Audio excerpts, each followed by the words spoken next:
मुंबईतील आझाद मैदानामध्ये शिक्षकांच्या अनुदान टप्प्याच्या वाढीसाठी मोठं आंदोलन उभा झालं आणि आज राज्यभरातल्या शिक्षकांचं आंदोलन त्या आंदोलनाला यश आलं आहे। सरकारनं त्यांच्या सर्व मागण्या पूर्ण केल्यात। या संदर्भात आपल्यासोबत बोलण्यासाठी शिक्षक आमदार ज्ञानेश्वर म्हात्रे आहेत। सर, काय सांगाल, शिक्षकांच्या मागण्याला अखेर यश आलेलं आहे, काय मागण्या पूर्ण झाल्यात आणि किती आधी अनुदान टप्पा वाढ होती ती किती करण्यात आली? आज खऱ्या अर्थाने आमच्या शिक्षकांसाठी आनंदोत्सव आहे।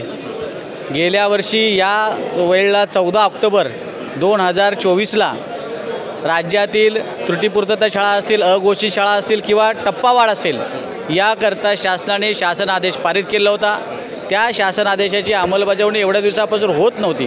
तुम्ही पाहिलास तर बऱ्याच दिवसांपासून आझाद मैदान आंदोलन सुरू होतं आणि या सगळ्याची दखल राज्याचे मुख्यमंत्री आपले सर्वांचे लाडके देवेंद्र फडणवीस साहेब यांनी स्वतः दखल घेतली आणि 5 दिवसापूर्वीच या ठिकाणी डेलिगेशन बोलून त्यांनी सांगितलं होतं की 18 तारखेच्या आतमध्ये तुम्हाला मी निधीची तरतूद करतो। त्यानुसार आज मंत्रिमंडळाची बैठक झाली आणि त्या मंत्रिमंडळाच्या बैठकीमध्ये 970 कोटी रुपयाचा भरीव निधी आमच्या शिक्षकांना मंजूर केलेला आहे।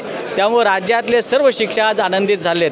खऱ्या अर्थाने देवेंद्र फडणवीस साहेब असतील, उपमुख्यमंत्री एकनाथजी शिंदे साहेब असतील, उपमुख्यमंत्री अजितदादा पवार असतील, त्याचबरोबर ज्यांनी मध्यस्थी केली होती ते गिरीश भाऊ महाजन, त्याचबरोबर दादाजी भुसे साहेब, पंकजी भोयर साहेब आणि सर्व मंत्रिमंडळ यांना द्यावे तेवढे धन्यवाद कमी पडतील। कारण शिक्षक हा देशासाठी राष्ट्रासाठी काम करत असतो। शिकवण्याचं काम सोडून त्यांना आंदोलन करावं लागलं होतं, याची दखल माननीय मुख्यमंत्र्यांनी घेतली आणि आज त्यांना न्याय दिला आहे। त्याबद्दल तमाम शिक्षक शिक्षकेतर बांधवांच्या वतीने राज्य शासनाचे, मुख्यमंत्र्यांचे आणि उपमुख्यमंत्र्यांचे आम्ही खूप खूप या ठिकाणी आभार व्यक्त करत आहोत।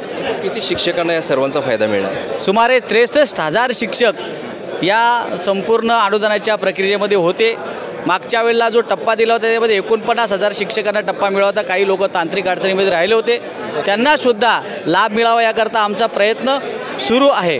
पण खऱ्या अर्थाने हे जो न्याय दिला आहे, बघा आजपर्यंत शिक्षकांना 4 टप्पे दिलेत आणि 4ही टप्पे कुठे दिलेत की ज्या वेळेला महायुतीचं सरकार होतं, मुख्यमंत्री देवेंद्र फडणवीस साहेब होते, मागच्या वेळेला मुख्यमंत्री एकनाथजी शिंदे साहेब होते, आता पुन्हा मुख्यमंत्री एकनाथजी शिंदे साहेब यांना त्यांनी शिक्षकांची बाजू लक्षात घेऊन, शिक्षकांची तळमळ लक्षात घेऊन आज न्याय देण्याचं काम केलं। त्याबद्दल त्यांचे खूप खूप आभार या ठिकाणी आहेत। धन्यवाद तुम्ही आमची संवाद साधल्याबद्दल।